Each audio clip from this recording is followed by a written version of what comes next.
आज शुरू करते हैं एग्जांपल नंबर 10। तो एग्जांपल नंबर 10 क्या कह रहा है, so that 5 minus root 3 is irrational number, यानी कि अब हमें शो करना है इस नंबर को इरेशनल नंबर।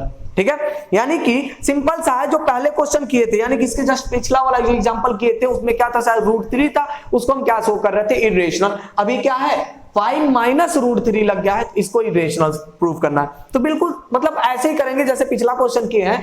और याद रखिएगा कि जब भी ऐसे दो नंबर मिल जाए, फिर दो टर्म मिल जाए आपको, एक प्लस हो या माइनस हो या फिर रूट में ऐसे कुछ हो, तो आपको कुछ करना नहीं है, रूट के इक्वल पहले कर लेना है। चलिए तो शुरू करते हैं। सबसे पहले क्या कर लेंगे, फिर से वही चीज, पीछे जाएंगे, यानी कि पीछे जाने का मतलब ये है कि इरेशनल नहीं रेशनल नंबर मान लेंगे इस नंबर को। समझ में आया, क्या मान लेंगे, रेशनल नंबर मान लेंगे इस नंबर को। तो सबसे पहले क्या करेंगे, लेट द अजम्पशन या फिर late assume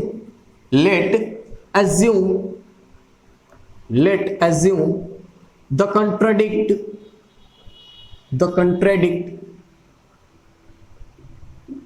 contradict that 5 minus root 3 is rational। ठीक है, अब एक चीज ध्यान देंगे भाई, अगर इरेशनल है, रेशनल अगर है तो हम इसको कैसे डिनोट कर सकते हैं, इस नंबर को p बाई क्यू के फॉर्म में डिनोट कर सकते हैं। और वेयर ए कंडीशन था, कंडीशन क्या था, p एंड q इज क्या होना चाहिए, को प्राइम होना चाहिए।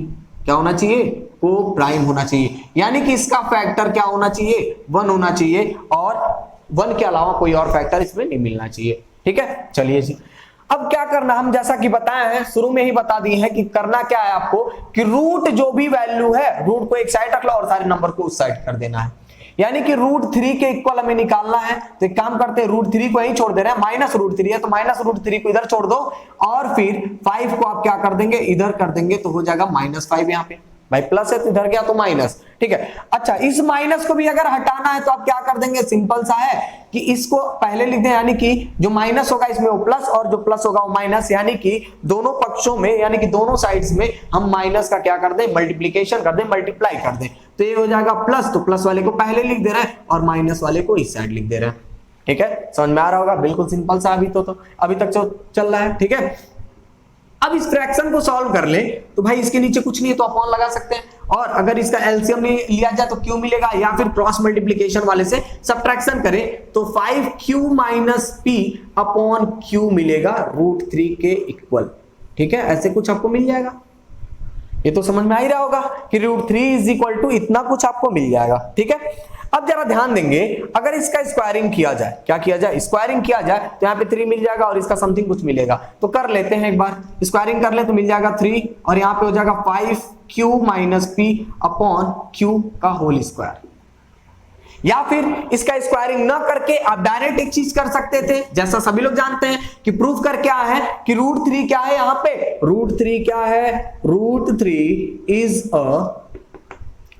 Is a rational, sorry irrational, अभी जस्ट प्रूफ किए थे,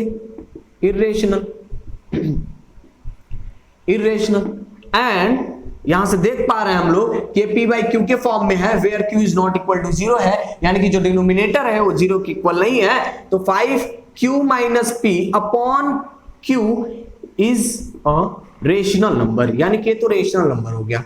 अब जरा ध्यान से देखिए तो इरेशनल और इरेशनल नंबर है, ठीक है, सॉरी इरेशनल और इरेशनल नंबर है, तो क्या हम इसको इक्वल लिख सकते हैं, बिल्कुल नहीं भाई, इक्वल तो होंगे नहीं, तो इक्वल नहीं है तो हम इसको लिख देंगे नॉट इक्वल टू ना। अब देखिए फिर से वही चीज हो गया कि जो कंट्राडिक्शन हम लेके चल रहे थे, कंट्राडिक्शन क्या किए थे भाई कि 5 माइनस रूट 3 था, ठीक है, वो रेशनल नंबर है, तो जो कंट्राडिक्शन हम लेके चल रहे थे वो रॉन्ग हो गया, तो लास्ट में आंसर लिख देंगे this shows that our contradiction is wrong, hence 5 minus root 3 is a irrational। समझ में आ गया होगा, बहुत सिंपल सा था, कुछ करना था ही नहीं, बस इसको हम क्या किए, कन्वर्ट कर दिया और देखे कि √3 हमारे पास इरेशनल मिलता है और ये रेशनल हो गया, और दोनों भाई इरेशनल और रेशनल दोनों इक्वल नहीं हो सकते, तो हम क्या कर दिए, नॉट इक्वल हो गया। तो यानी कि सिंपल सा हो गया कि ये कंट्रडिक्शन जो हम लोग पहले से मान के चले थे कि रेशनल नंबर होगा वो रेशनल नंबर बिल्कुल नहीं होगा, और जब रेशनल नंबर नहीं होगा तो इरेशनल होगा, जाहिर सी बात है, ठीक है। अगर रेशनल नहीं है तो इरेशनल, इरेशनल नहीं है तो रेशनल नंबर, ठीक है। चलिए, तो आई थिंक ये समझ में आ गया होगा, बहुत सिंपल सा था, कुछ नहीं करना था, बस इसको कन्वर्ट कर देना था। कन्वर्ट करने के बाद देखेंगे कि एक साइड में फ्रैक्शन मिल जाएगा और एक साइड में हमें रूट में समथिंग कुछ मिलेगा, और रूट वाला हमें पता है कोई भी रूट में नंबर है जिसका हम स्क्वायर रूट नहीं कर सकते हैं तो क्या हो जाएगा, इरेशनल नंबर हो जाएगा। फिर भी अगर किसी को किसी लाइन में या फिर कहीं भी ऐसा लगा हो कि समझ में नहीं आया, या फिर से चाहते हैं इसको समझना, या फिर और कोई मेथड से चाहते हैं आप समझा, मतलब हम समझाएं, तो प्लीज हमें कमेंट करके जरूर बताएं। एट लास्ट अगर वीडियो पसंद आए प्लीज लाइक कर लीजिएगा, और जिन्होंने सब्सक्राइब नहीं किया प्लीज सब्सक्राइब कर दीजिएगा। धन्यवाद।